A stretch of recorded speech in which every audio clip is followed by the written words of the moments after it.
नमस्कार दोस्तों, स्वागत है आपका जिंदगी की ओर चैनल में, जहां मैं आपको सुनाऊंगी कुछ रोचक कहानियां और आप सीख सकेंगे जिंदगी जीने के नए मूल मंत्र। तो लेते हैं एक और कदम जिंदगी की ओर। आज हम श्री शिव पुराण महात्म्य की कथा को जारी रखते हुए अध्याय 2 से यानी पार्ट 2 से आरंभ करेंगे। इसमें हम पढ़ेंगे कि कैसे शिव पुराण के श्रवण मात्र से ही देवराज को शिवलोक की प्राप्ति होती है तथा चंचुला को पाप से, भय एवं संसार से वैराग्य मिलता है। श्री शौनक जी ने कहा, महात्मा सूत जी, आप धन्य हैं, परमार्थ तत्व के ज्ञाता हैं। आपने कृपा करके हम लोगों को ये बड़ी अद्भुत एवं दिव्य कथा सुनाई है। भूतल पर इस कथा के समान कल्याण का सर्वश्रेष्ठ साधन दूसरा कोई नहीं है।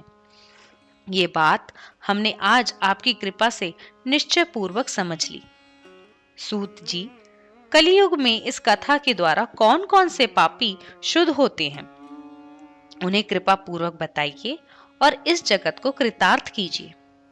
सूत जी बोले, मुने, जो मनुष्य पापी, दुराचारी, खल तथा काम क्रोध आदि में निरंतर डूबे रहने वाला है, वे भी इस पुराण के श्रवण पठन से अवश्य ही शुद्ध हो जाते हैं।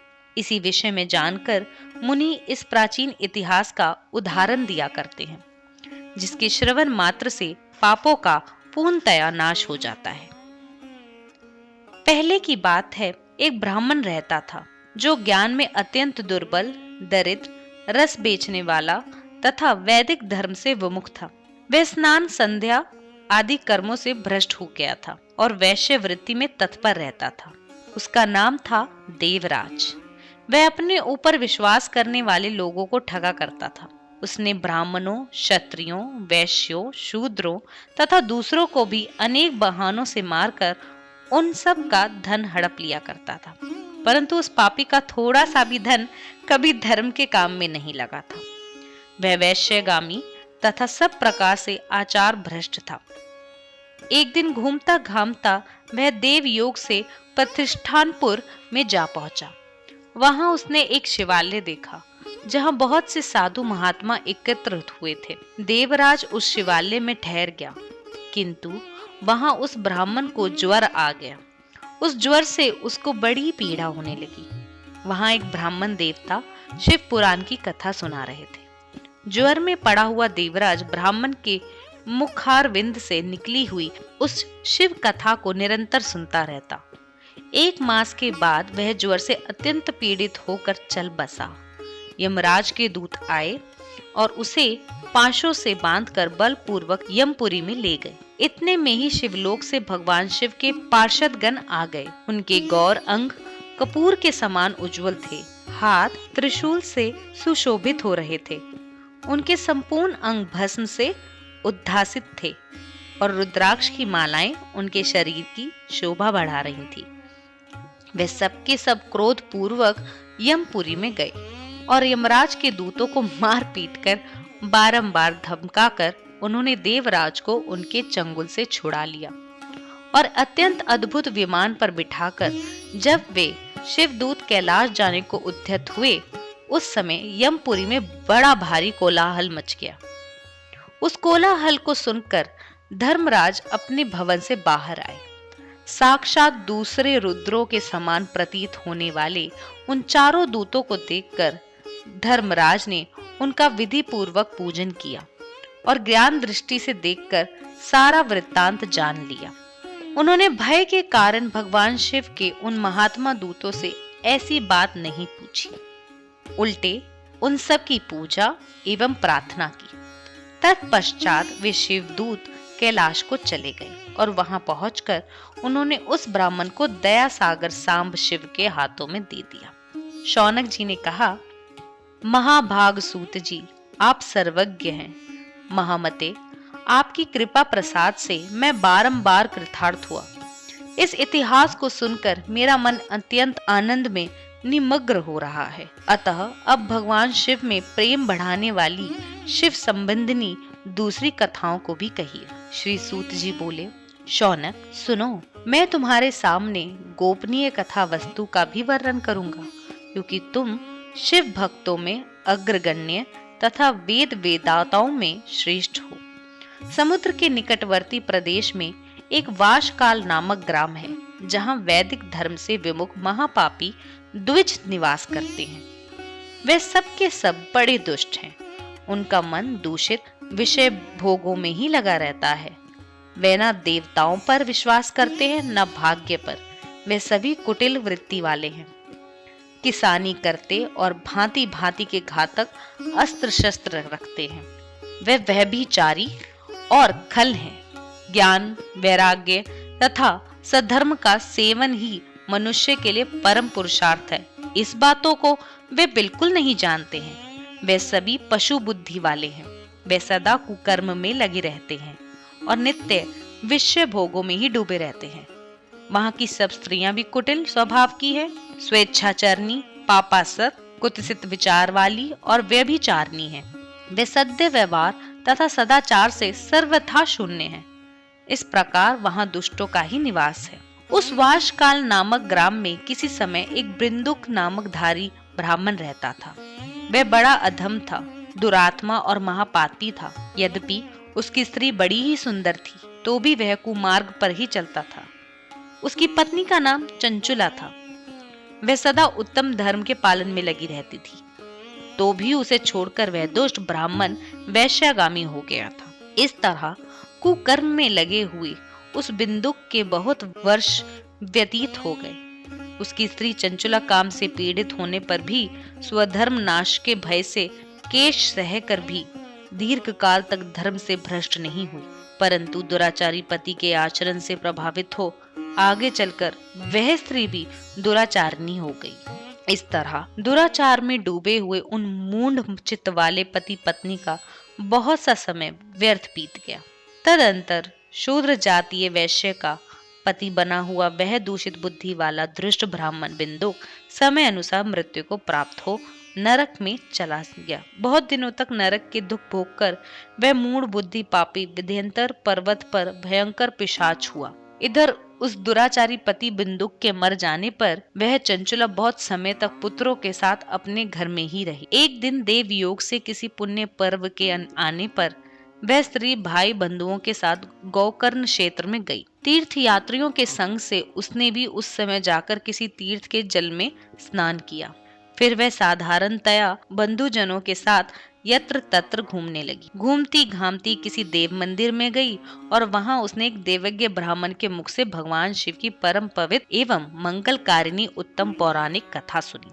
कथावाचक ब्राह्मण कह रहे थे, जो स्त्रियां पर पुरुषों के साथ व्यभिचार करती हैं, वे मरने के बाद जब यमलोकों में जाती हैं, तब यमराज के दूत उनकी योनि में तपे हुए लोहे का परिग डालते हैं। पौराणिक ब्राह्मण के मुख से यह वैराग्य बढ़ाने वाली कथा सुनकर चंचुला भय से व्याकुल हो वहां कांपने लगी। जब कथा समाप्त हुई और सुनने वाले सब लोग वहां से बाहर चले गए, तब वह भयभीत नारी एकांत में शिव पुराण की कथा बांचने वाले उन ब्राह्मण देवता से बोली। चंचुला ने कहा, मैं अपने धर्म को नहीं जानती थी, इसलिए मेरे द्वारा बड़ा दुराचार हुआ है। स्वामिन, मेरे ऊपर अनुपम कृपा करके आप मेरा उद्धार कीजिए। आज आपके वैराग्य रस से ओतप्रोत इस प्रवचन को सुनकर मुझे बड़ा भय लग रहा है। मैं कांप उठी हूँ और मुझे इस संसार से वैराग्य हो गया है। मुझ मूढ़ चित्त वाली पापिन को धिक्कार है। मैं सर्वथा निंदा के योग्य हूँ। अपने धर्म से विमुख हो गई हूँ। हाय, न जाने किस किस घोर कष्टदायक दुर्गति में मुझे पड़ना पड़ेगा और वहाँ कौन बुद्धिमान पुरुष कुमार्ग में मन लगाने वाली मुझ पापिन का साथ देगा। मृत्यु काल में उन भयंकर यमदूतों को मैं कैसे देखूंगी, जब वे बलपूर्वक मेरे गले में फंदे डालकर मुझे बांधेंगे, तब मैं कैसे धीरज धारण कर सकूंगी। नरक में जब मेरे शरीर के टुकड़े टुकड़े किए जाएंगे, उस समय विशेष दुख देने वाली इस महायातना को मैं वहां कैसे सहूंगी। मैं मारी गई, मैं जल गई, मेरा हृदय विदीर्ण हो गया और मैं सब प्रकार से नष्ट हो गई, क्योंकि मैं हर तरह से पाप में ही डूबी रही हूँ। ब्राह्मण, आप ही मेरे गुरु, आप ही माता और आप ही पिता हैं। आपकी शरण में आई हूँ, मुझ दीन अबला का आप ही उद्धार कीजिए, उद्धार कीजिए। सूत जी कहते हैं, शौनक, इस प्रकार खेद और वैराग्य से युक्त हुई चंचुला ब्राह्मण देवता के दोनों चरणों में गिर पड़ी। तब उन बुद्धिमान ब्राह्मण ने कृपा पूर्वक उसे उठाया और इस प्रकार कहा। ब्राह्मण बोले, नारी, सौभाग्य की बात है कि भगवान शंकर की कृपा से शिव पुराण की इस वैराग्य युक्त कथा को सुनकर तुम्हें समय पर चेत हो गया है। ब्राह्मण पत्नी, तुम डरो मत, भगवान शिव की शरण में जाओ। शिव की कृपा से सारा पाप तत्काल नष्ट हो जाता है। मैं तुमसे भगवान शिव की कीर्ति कथा से युक्त उस परम वस्तु का वर्णन करूंगा जिससे तुम्हें सदा सुख देने वाली उत्तम गति प्राप्त होगी। शिव की उत्तम कथा सुनने से ही तुम्हारी बुद्धि इस तरह पश्चाताप से युक्त एवं शुद्ध हो जाएगी। साथ ही तुम्हारे मन में विषयों के प्रति वैराग्य हो गया है। पश्चाताप ही पाप करने वाले पापियों के लिए सबसे बड़ा प्रायश्चित है। सत्पुरुषों ने सबके लिए पश्चाताप को ही समस्त पापों का शोधक बताया है। पश्चाताप से ही पापों की शुद्धि होती है। जो पश्चाताप करता है वही वास्तव में पापों का प्रायश्चित करता है, क्योंकि सत्पुरुषों ने समस्त पापों की शुद्धि के लिए जैसे प्रायश्चित का उपदेश किया है, वह सब पश्चाताप से संपन्न हो जाता है। जो पुरुष विधि पूर्वक प्रायश्चित करके निर्भय हो जाता है पर अपने कुकर्म के लिए पश्चाताप नहीं करता, उसे प्राय उत्तम गति नहीं प्राप्त होती। परंतु जिसे अपने कुकृत्य पर हार्दिक पश्चाताप होता है, वह अवश्य उत्तम गति का भागी होता है, इसमें संशय नहीं। इस शिव पुराण की कथा सुनने से जैसे चित्त शुद्धि होती है, वैसी दूसरे उपायों से नहीं होती। जैसे दर्पण साफ करने पर निर्मल हो जाता है, उसी प्रकार शिव पुराण की कथा से चित्त अत्यंत शुद्ध हो जाता है, इसमें संशय नहीं है। मनुष्य के शुद्ध चित्त में जगदम्बा पार्वती सहित भगवान शिव विराजमान रहते हैं। इससे वह विशुद्ध आत्मा पुरुष श्री सांबम सदाशिव के पद को प्राप्त होता है। इस उत्तम कथा का श्रवण समस्त मनुष्य के लिए कल्याण का बीज है। अतः यथोचित मार्ग से इसकी आराधना अथवा सेवन करना चाहिए। ये भव बंधन रूपी रोग का नाश करने वाली है। भगवान शिव की कथाओं को सुनकर फिर अपने हृदय में उनका मनन एवं निधि अध्यासन करना चाहिए। इससे पूर्णतया चित्त शुद्धि हो जाती है। चित्त शुद्धि होने से महेश्वर की भक्ति अपने दोनों पुत्रों के साथ निश्चय ही प्रकट होती है, और वो दो पुत्र ज्ञान और वैराग्य हैं। तत्पश्चात महेश्वर के अनुग्रह से दिव्य मुक्ति प्राप्त होती है, इसमें संशय नहीं है। जो मुक्ति से वर्जित है उसे पशु समझना चाहिए, क्योंकि उसका चित्त माया के बंधन में आसक्त है। वह निश्चय ही संसार बंधन से मुक्त नहीं हो पाता। ब्राह्मण पत्नी, इसलिए तुम विषयों से मन को हटा लो और भक्ति भाव से भगवान शंकर की इस परम पावन कथा को सुनो। परमात्मा शंकर की इस कथा को सुनने से तुम्हारे चित्त की शुद्धि होगी और इससे तुम्हें मोक्ष की प्राप्ति हो जाएगी। जो निर्मल चित्त से भगवान शिव के चरणार विंदों का चिंतन करता है, उसकी एक ही जन्म में मुक्ति हो जाती है। ये मैं तुमसे सत्य सत्य कहता हूँ। सूत जी कहते हैं, शौनक, इतना कहकर वह श्रेष्ठ शिव भक्त ब्राह्मण चुप हो गए। उनका हृदय करुणा से आर्द्र हो गया था। वह शुद्ध चित्त महात्मा भगवान शिव के ध्यान में मग्न हो गए। तदंतर बिंदुक की पत्नी चंचला मन ही मन प्रसन्न हो उठी। ब्राह्मण का उक्त उपदेश सुनकर उसके नेत्रों में आनंद के आंसू छलक आए थे। वह ब्राह्मण पत्नी चंचला हर्ष भरे हृदय से उन श्रेष्ठ ब्राह्मण के दोनों चरणों में गिर पड़ी और हाथ जोड़कर बोली, मैं कृतार्थ हो गई। तत्पश्चात उठकर वैराग्य युक्त उत्तम बुद्धि वाली वह स्त्री, जो अपने पापों के कारण आड़िंगत थी, उन महान शिव भक्त ब्राह्मण से हाथ जोड़कर विनम्र वाणी में बोली। चंचला ने कहा, ब्राह्मण, शिव भक्तों में श्रेष्ठ स्वामिन, आप धन्य हैं, परमार्थदर्शी हैं और सदा परोपकार में लगे रहते हैं, इसलिए श्रेष्ठ साधु पुरुषों में प्रशंसा के योग्य भी हैं। साधु, मैं नरक के समुद्र में गिर रही हूँ, आप मेरा उद्धार कीजिए, उद्धार कीजिए। पौराणिक अर्थत्व से संपन्न जिस सुंदर शिव पुराण की कथा को सुनकर मेरे मन में संपूर्ण विषयों से वैराग्य उत्पन्न हो गया, उसी इस शिव पुराण को सुनने के लिए इस समय मेरे मन में बड़ी श्रद्धा हो रही है। सूत जी कहते हैं, ऐसा कहकर हाथ जोड़कर उनका अनुग्रह पाकर चंचुला उस शिव पुराण की कथा को सुनने की इच्छा मन में लिए उन ब्राह्मण देवता की सेवा में तत्पर हो वहां रहने लगी। तदंतर शिव भक्तों में श्रेष्ठ और शुद्ध बुद्धि वाले उन ब्राह्मण देवन ने उसी स्थान पर उस स्त्री को शिव पुराण की उत्तम कथा सुनाई। इस प्रकार उस गौकर्ण नामक महाक्षेत्र में उन्हीं श्रेष्ठ ब्राह्मण से उसने शिव पुराण की वह परम उत्तम कथा सुनी जो भक्ति, ज्ञान और वैराग्य को बढ़ाने वाली तथा मुक्ति देने वाली है। उस परम उत्तम कथा को सुनकर वह ब्राह्मण पत्नी अत्यंत कृतार्थ हो गई। फिर भगवान शिव के अनुग्रह से उसके हृदय में शिव के सगुण रूप का चिंतन होने लगा। इस प्रकार उसने भगवान शिव में लगी रहने वाली उत्तम बुद्धि पाकर शिव का बारंबार चिंतन आरंभ किया। तत्पश्चात समय के पूरे होने पर भक्ति, ज्ञान और वैराग्य से युक्त हुई चंचुला ने अपने शरीर को बिना किसी कष्ट के त्याग दिया। इतने में ही त्रिपुर शत्रु भगवान शिव का भेजा हुआ एक दिव्य विमान दूत्र गति से वहां पहुंचा, जो उनके अपने गणों से संयुक्त और भांति भांति के शोभा साधनों से संपन्न था। चंचुला उस विमान पर आरूढ़ हुई और भगवान शिव के श्रेष्ठ पार्षदों ने उसे तत्काल शिवपुरी में पहुंचा दिया। उसके सारे मल धुल गए। वह दिव्य रूप धारिणी दिव्यांगना हो गई थी। उसके दिव्य अवयव उसकी शोभा बढ़ाते थे। मस्तक पर अर्धचंद्र का मुकुट धारण किए वह गौरंगी देवी शोभाशाली दिव्य आभूषणों से विभूषित थी। शिवपुरी में पहुंचकर उसने सनातन देवता त्रिनेत्रधारी महादेव जी को देखा। सभी मुख्य देवता उनकी सेवा में खड़े थे। गणेश, नंदेश्वर तथा वीरभद्रेश्वर आदि उनकी सेवा में उत्तम भक्ति भाव से उपस्थित थे। उनकी अंग कांति करोड़ों सूर्यों के समान प्रकाशित हो रही थी। कंठ में नील चिन्ह शोभा पाता था। 5 मुख और प्रत्येक मुख में 3-3 नेत्र थे। मस्तक पर अर्धचंद्राकार मुकुट शोभा देता था। उन्होंने अपने वामांग भाग में गौरी देवी को बिठा रखा था। गौरीपति महादेव जी की कांति कपूर के समान गौर थी। उनका सारा शरीर श्वेत भस्म से भासित था।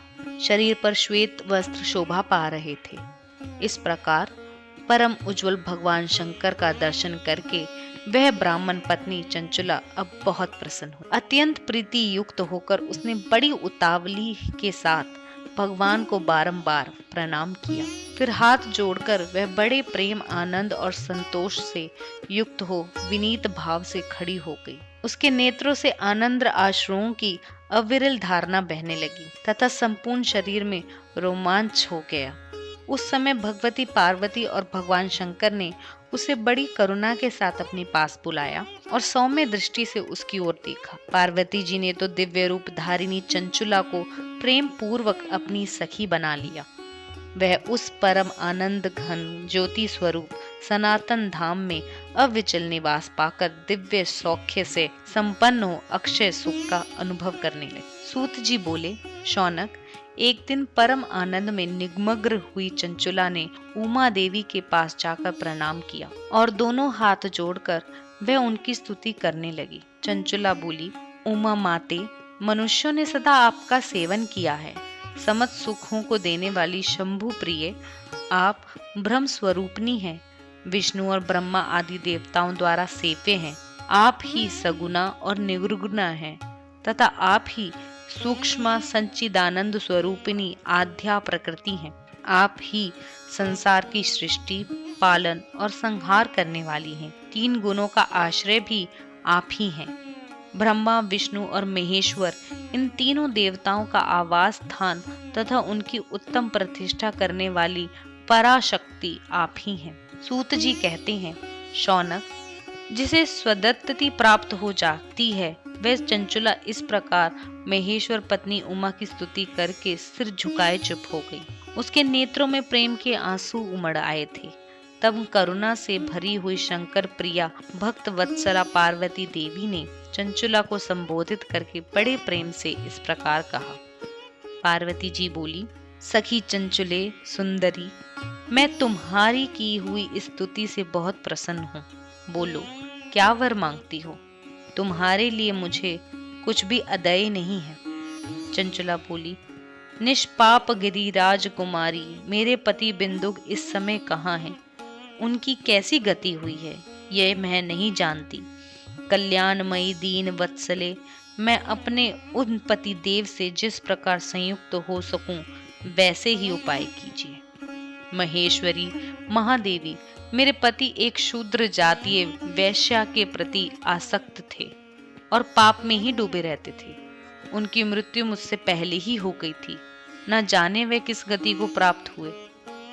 गिरिजा बोली, बेटी, तुम्हारा बिंदुक नाम वाला पति बड़ा पापी था। उसका अनंतकरण बड़ा ही दूषित था। वैश्य का उपभोग करने वाला वह महामूढ़ मरने के बाद नरक में पड़ा अनगिनत वर्षों तक नरक में नाना प्रकार के दुख भोग कर वह पाप आत्मा अपने शेष पाप को भोगने के लिए विंध्य पर्वत पर पिशाच हुआ है। इस समय वह पिशाच अवस्था में ही है और नाना प्रकार के कलेश उठा रहा है। वह दृष्टु वही वायु पीकर रहता है और सदा सब प्रकार के कष्ट सहता है। सूत जी कहते हैं, शौनक, गौरी देवी की यह बात सुनकर उत्तम व्रत का पालन करने वाली चंचुला उस समय पति के महान दुखी से दुखी हो गई।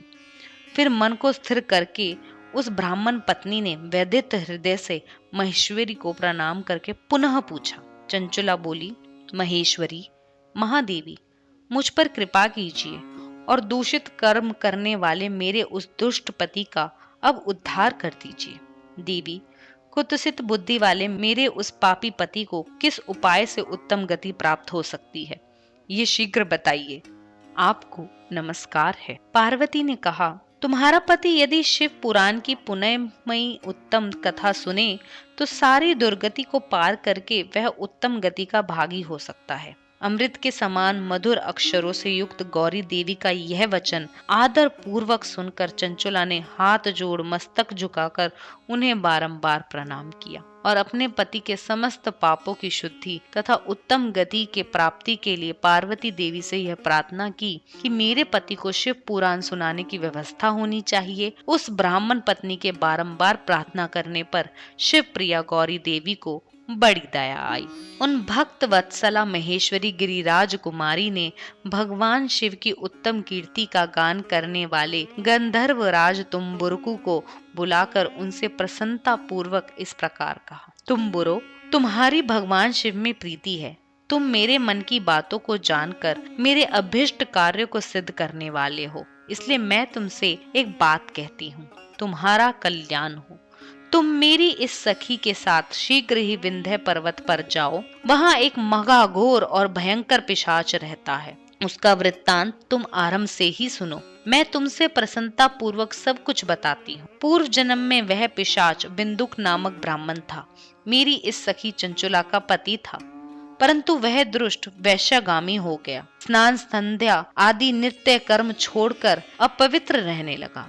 क्रोध के कारण उसकी बुद्धि पर मूढ़ता छा गई। वह कर्तव्य अकर्तव्य का विवेक नहीं कर पाता था। सज्जनों से द्वेष और दूषित वस्तुओं का दान लेना यही उसका स्वाभाविक कर्म बन गया था। वह अस्त्र शस्त्र लेकर हिंसा करता, बाएं हाथ से खाता, दीनों को सताता और क्रूरता पूर्वक पराये घरों में आग लगा देता था। चांडालों से प्रेम करता और प्रतिदिन वेश्या के संपर्क में रहता था। बड़ा ही दुष्ट था। वह पापी अपनी पत्नी का परित्याग करके दुष्टों के संग में ही आनंद मनाता था। वह मृत्यु पर्यंत दुराचार में ही फंसा रहा। फिर अंत काल आने पर उसकी मृत्यु हो गई। वह पापियों के भोग स्थान घोर यमपुर में गया और वहां बहुत से नरकों का उपभोग करके वह दुष्टात्मा जीव इस समय विंध्य पर्वत पर पिशाच बना हुआ है। वही वह दुष्ट पिशाच अपने पापों का फल भोग रहा है। तुम उसके आगे यत्न पूर्वक शिव पुराण की उस दिव्य कथा का प्रवचन करो जो परम पुण्यमयी तथा समस्त पापों का नाश करने वाली है। शिव पुराण की कथा का श्रवण सबसे उत्कृष्ट पुण्य कर्म है। उससे उसका हृदय शीघ्र ही समस्त पापों से शुद्ध हो जाएगा और वह प्रेत योनि का परित्याग कर देगा। उस दुर्गति से मुक्त होने पर बिंदुक नामक पिशाच की मेरी आज्ञा से विमान पर बिठाकर तुम भगवान शिव के समीप ले आओ। सूत जी कहते हैं, शौनक, महेश्वरी उमा के इस प्रकार आदेश देने पर गंधर्व राजा तुम्बुरु मन ही मन बड़े प्रसन्न हुए। उन्होंने अपने भाग्य की सराहना की। तत्पश्चात उस पिशाच की सती साध्वी पत्नी चंचला के साथ विमान पर बैठकर नारद के प्रिय मित्र तुम्बुरु वेग पूर्वक विंध्याचल पर्वत पर गए, जहां वह पिशाच रहता था। वहां उन्होंने इस पिशाच को देखा। उसका शरीर विशाल था, ठोड़ी बहुत बड़ी थी। वह कभी हंसता, कभी रोता और कभी उछलता था। उसकी आकृति बड़ी विकराल थी। भगवान शिव की उत्तम कीर्ति का गान करने वाले महाबली तुम्बुरु ने उस अत्यंत भयंकर पिशाच को पाक्षों द्वारा बांध लिया।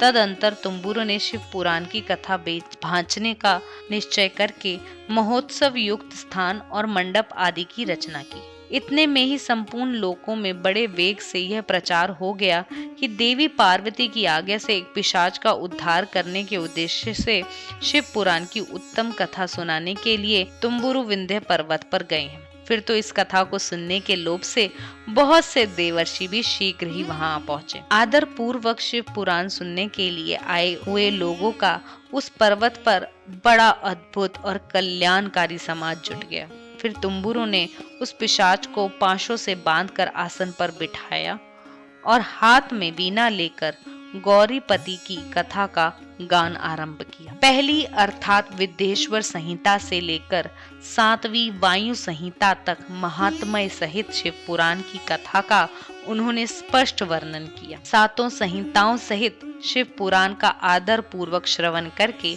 वे सभी श्रोता पूर्णतः कृतार्थ हो गए।